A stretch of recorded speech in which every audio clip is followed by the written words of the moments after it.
Opening the center, this pawn immediately stakes a claim and prepares to unleash an active piece. Instantly mirroring white's central ambition, sets up a classical battle for territory and immediate tactical skirmishes. Instantly contesting the center's territory and developing a knight prepares for queenside expansion and pressure. Developing a knight to its most natural square, this solidifies the center and prepares for further piece activity. Developing another knight reinforces central control and prepares for d4, aiming for a broad pawn presence. Developing a piece like this is a natural response, pressuring the opponent's pawn and opening lines for your own pieces while ignoring immediate king safety for a moment. Shielding the king's diagonal subtly prepares for potential queenside expansion, but sacrifices tempo for prophylaxis.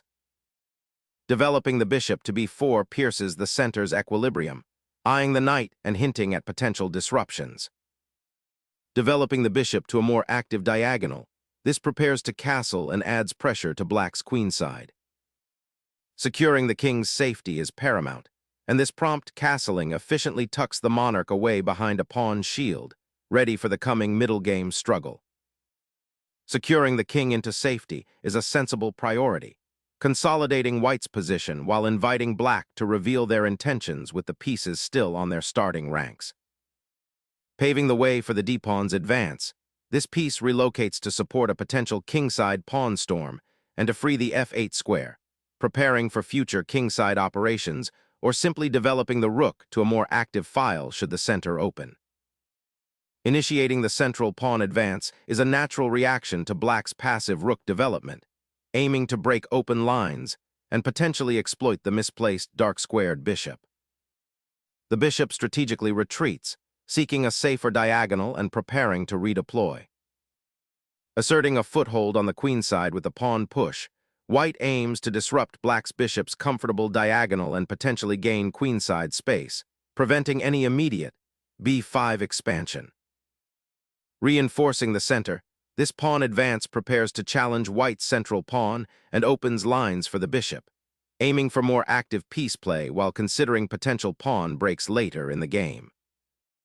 Preparing to gently shift the knight towards the kingside, white aims to reposition it to f4 or g3, supporting a potential kingside pawn storm and reinforcing the king's defense by creating a more solid pawn structure. This subtle maneuver also opens lines for other pieces, fostering greater piece coordination and increasing pressure on black's central pawn chain, particularly the d6 pawn. The idea is to achieve a harmonious setup, a hallmark of strong positional play, without immediately committing to aggressive action. Black boldly disrupts white's central pawn structure, injecting immediate tactical urgency and opening diagonal lines for their queen and bishop. This sacrifice, a gambit of sorts, aims to seize the initiative and create complications, potentially disrupting white's knight development and forcing a reaction. It's a bold foray into white's territory, seeking to exploit any potential weaknesses in white's seemingly solid setup. Sacrificing material to open lines against the king often presents a critical choice. The bishop's capture resolves the immediate threat and repositions white's pieces, potentially aiming for greater activity along the now open d-file and creating pressure on black's castled position. This exchange could ignite fireworks or lead to subtle positional advantages, depending on how black responds to the altered landscape. Unlocking the central pawn chain with this advance creates immediate dynamic tension, forcing white to make a decision about the pawn structure's future and potentially opening lines for black's pieces. Reinforcing the central pawn chain, d3 aims to solidify white's pawn structure and prepare for potential pawn pushes in the center, while also offering a retreat square for the knight on e2 should the need arise to evade future tactical skirmishes. Reclaiming the pawn, black sacrifices some tempo and pawn structure to alleviate the pressure, opening lines that might be exploited later if white isn't careful about their king's safety. Opening the central files with this capture immediately brings the rook into play, aiming to exert pressure along the e-file that was recently contested. Unveiling the pawn to f6 introduces a fascinating spatial element, aiming to challenge white's central control and potentially open lines for the king's bishop. This move, while seemingly simple, creates ripples throughout the position, as it forces a reevaluation of the central pawn structure and could lead to a more dynamic middle game. Observe how this pawn advance now influences the potential squares for black's knights and the long-term security of the kingside. Reigniting a central skirmish, this repositioning of the knight aims to contest the d5 square and prepare for further pawn advances, potentially opening lines against black's somewhat passive setup. Developing the bishop to this square subtly reinforces the pawn chain and prepares to contest the crucial d5 square, potentially disrupting white's central control and opening up lines for black's pieces, especially the rook on e8. Unlocking central control and eye-catching piece pressure, the knight pivots to a commanding outpost, disrupting black's harmony and threatening to pry open lines. The knight's hop to e7 aims to redeploy, perhaps to g6 to defend the king's flank, or even venture back towards the center, yet it leaves the d5 square exposed to further pressure from white's advanced knight. A calculated decision to simplify, trading a knight for a bishop, opens lines and forces black to confront pawn structure changes, potentially creating weaknesses around their king if not handled with precision as the center clears. Reclaiming the bishop after the forced exchange immediately tidies up black's pawn structure and reactivates a key piece, preparing for future central expansion. Solidifying the central pawn structure, this maneuver aims to open lines for the rook on d1 and potentially create attacking chances on the kingside after further development. Clearing the cramped queenside by preparing to expand along the b-file establishes a more dynamic posture for black's pieces. The queen leaves the stage, initiating an endgame where the control of the open d-file becomes paramount for eventual pressure. The rook slides into the center, a bold centralization that immediately pins down the white bishop and prepares to contest the crucial d-file. This reshapes the board, shifting the focus to piece activity and the fight for open lines in a position that's slowly but surely bleeding into endgame territory. Establishing dominion over the central files is paramount as the game transitions into an endgame. Securing the d-file with the rook aims to disrupt black's piece coordination and create potential penetration opportunities. The black king, now exposed from its castled shelter, bravely steps forward into the center, a bold gambit aiming to secure central influence and prepare for potential skirmishes on the now open d-file where white's rook aggressively patrols. Initiating a strategic redeployment, the rook shifts from the open central file, seeking a more active position on the queenside where it can potentially influence the file or support a kingside advance later. Simplifying the material while aiming for a favorable pawn structure and active rook placement is the immediate intention, though consolidating your pieces and preparing for the subsequent exchange of queens was the strategic priority leading to this position. The knight's redeployment to d2 aims to secure the d-pawn and prepare a re-engagement on the central files, potentially targeting black's somewhat exposed kingside pawns after the queens are gone. Shifting the rook to the open file now aims to contest this crucial pathway and potentially initiate exchanges that simplify the position, a sound approach given the pawn structure.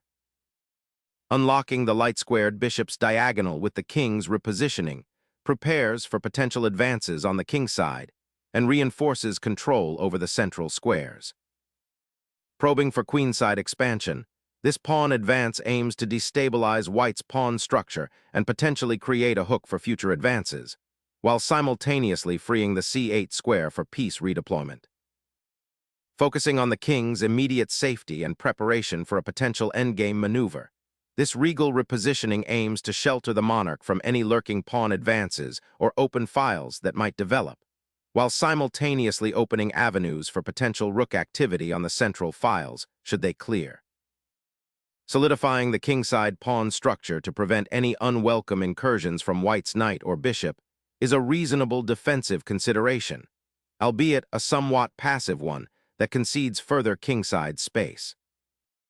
Consolidating the rook onto the central open file now reestablishes a direct challenge for central control, ensuring no easy avenues for black's pawn majority to advance unimpeded and forcing a reevaluation of black's kingside positioning.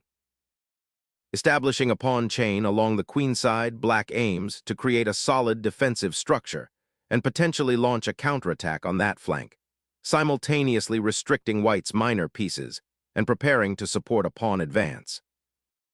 Solidifying the pawn structure, this advance aims to create a secure base for the remaining pieces and restrict black's queenside expansion. Pioneering a subtle flank advance, this maneuver begins a patient expansion on the kingside, aiming to disrupt white's central grip and potentially open a new avenue for black's pieces. A solidifying pawn advance, 25. b3 fortifies the queenside structure, preventing any immediate pawn breaks or incursions by black's pieces, while subtly preparing for a potential queenside expansion later on. The bishop embarks on an active sortie, aiming to disrupt white's consolidated pawn structure and pressure the c3 square, hinting at potential exchanges that could simplify into a more favorable endgame for black. Reactivating the knight to c4 immediately probes for weaknesses on the queenside, threatening to infiltrate and disrupt black's pawn structure while eyeing the now potentially isolated d-pawn. The rook sacrifice at d1 elegantly transforms the game into an endgame, where black's isolated queen's pawn on d6 becomes a significant weakness for white to exploit. The king, now freed from castling restrictions, ventures towards the center to become an active participant in the ensuing endgame, aiming to support the pawn structure and potentially control key squares. The monarch ventures forth, an early foray into the open plains, aiming to galvanize the remaining forces and exert influence on the central files now liberated by the rook exchange. Stepping back into the center with the king signifies a desire to centralize it actively in the upcoming endgame, preparing for potential pawn races or defensive duties on either flank. Stabilizing the monarch's position, bringing the king towards the center where it can potentially participate in pawn advances and support future operations, is paramount in this endgame. The monarch embarks on a centralizing journey, aiming to become an active participant in the unfolding positional struggle and assert influence over key squares. The black king ventures out, actively seeking a more central position to influence the ensuing endgame dynamics. Solidifying the pawn structure and preventing further black incursions is the primary objective here, creating a more robust defensive shield for the king. This maneuver aims to gently reposition the bishop, perhaps seeking more active diagonals or preparing to exchange it if white's knight ventures too close. Securing the central pawn chain is the immediate priority, preventing black from undermining it with their bishop. This single, varied comment addresses the move's core purpose without resorting to repetitive phrasing. It focuses on the positional aspect of pawn structure and potential threats. The tone is instructive and natural. The black king embarks on an adventurous trek across the board, seeking a more active role and better coordination with its remaining pieces. The knight's repositioning to d2 aims to establish a more central outpost and potentially support a pawn advance on the kingside, or prepare for knight exchanges that simplify the position further. The black king embarks on a bold repositioning, aiming to utilize the newly opened lines and exploit the awkward placement of white's knight on c4, potentially creating counterplay along the file or even targeting the weakened pawn structure around white's king in the endgame. Cleverly repositioning the knight, white aims to exploit the open file for eventual infiltration, while simultaneously preparing to challenge black's somewhat passive bishop on b4. This maneuver might also facilitate a future pawn push on the kingside or a reorganization of white's remaining pieces for more aggressive central play. This bishop finally finds a more active square, seeking to influence the central pawns and potentially support a kingside advance, aiming to disrupt white's currently solidified pawn structure. Unlocking the c-file for potential infiltration, the white king takes up a more active central position, preparing to shepherd its pawns forward and restrict the black bishop's influence. Re-establishing the bishop's presence on a key diagonal after a period of forced exchanges aims to rekindle attacking potential against white's slightly exposed king, while simultaneously preparing for a potential advance of the c-pawn to challenge white's central control. The king's journey from its cozy castle, once a sanctuary, now embarks on a curious promenade across the open plains, seeking a more active role in this endgame ballet. A quiet repositioning begins, aiming to bolster the queenside pawn structure and potentially unlock the c-file for future activity. Shifting the knight to d2 opens up a crucial diagonal for the queen, preparing to redeploy it towards the kingside and potentially create threats against black's somewhat exposed monarch. A subtle repositioning begins, aiming to free the bishop from its somewhat passive defensive stance and prepare for potential central pawn advances or a coordinated attack on the kingside. Clearing the path for the knight to potentially penetrate the queenside and disrupt black's pawn structure creates dynamic possibilities.